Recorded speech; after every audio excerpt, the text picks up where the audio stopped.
25শে জ্যৈষ্ঠ 1433 8ই জুন 2026। এখন 12টার মতো বাজে। রোদ মেঘের খেলা চলতেছে, ব্যবসা গরম আছে। তারপর অন্য অন্য দিনের চেয়ে আজকে একটু সহনীয় পর্যায়ে মেঘ আছে, দেখা যাইতেছে বৃষ্টিও নামতে পারে। যাই হোক, আজকে আবার গরুর খাবার বানাইতেছে। গরু আমাদের একটা, মানে ওই যে দুধের গরু সূচনা, তো অন্য গরু নাই, বিক্রি করে ফেলেছি।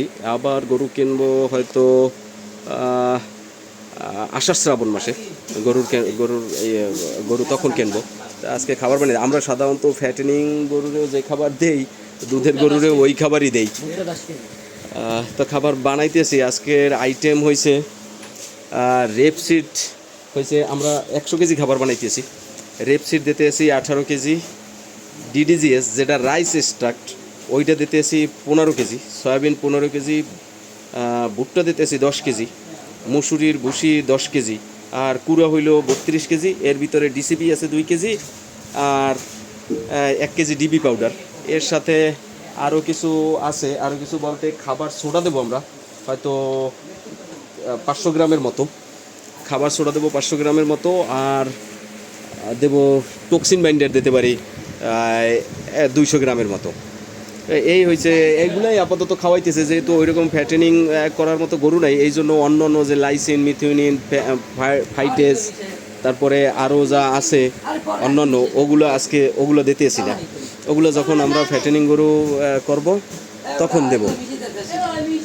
খাবার মাপা চলতে আছে। আজকে কিশোর গ্যাং আছে আমার সাথে। এরা অবশ্য সব বড় হয়ে গেছে, সব তরুণ হয়ে গেছে।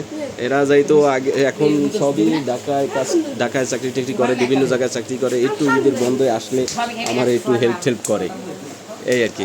তো চলতেছে। এরপর আর কি আমরা এই যে খাবার সব মাপতে আসি, তারপরে এগুলো সব মিশাবো, হাত দিয়েই মিশাবো। হাত দিয়ে মিশিয়ে তারপরে ড্রামজাত করে দেবো। এখন আপাতত গরুরে, আমাদের যে গরুটা ওই গরুটা 5 কেজি দুধ হয়, মানে আমরা পাই 5 কেজি। আর বাছুর তো ছাড়িয়ে দিই, ও যতক্ষণ পারে ততক্ষণ খায়। ওর খাওয়ার পরে আমরা 4-5 কেজি পাই। ওরে প্রতিদিন আমরা 2.5 কেজি, সকালে 2.5 কেজি, বিকালে 2.5 কেজি খাবার দিই। এই হ্যাঁ, এটা ভুট্টা। তো এইভাবেই চলতে আছে আর কি। এই পর্যন্তই, ধন্যবাদ। আমি একটু দেখাই আজকে যারা যারা আছে। ওইখানে আছে 2 জন। তেমে দেই, এই যে মাস্টার। ঠিক আছে, আজকে এই পর্যন্তই, ধন্যবাদ।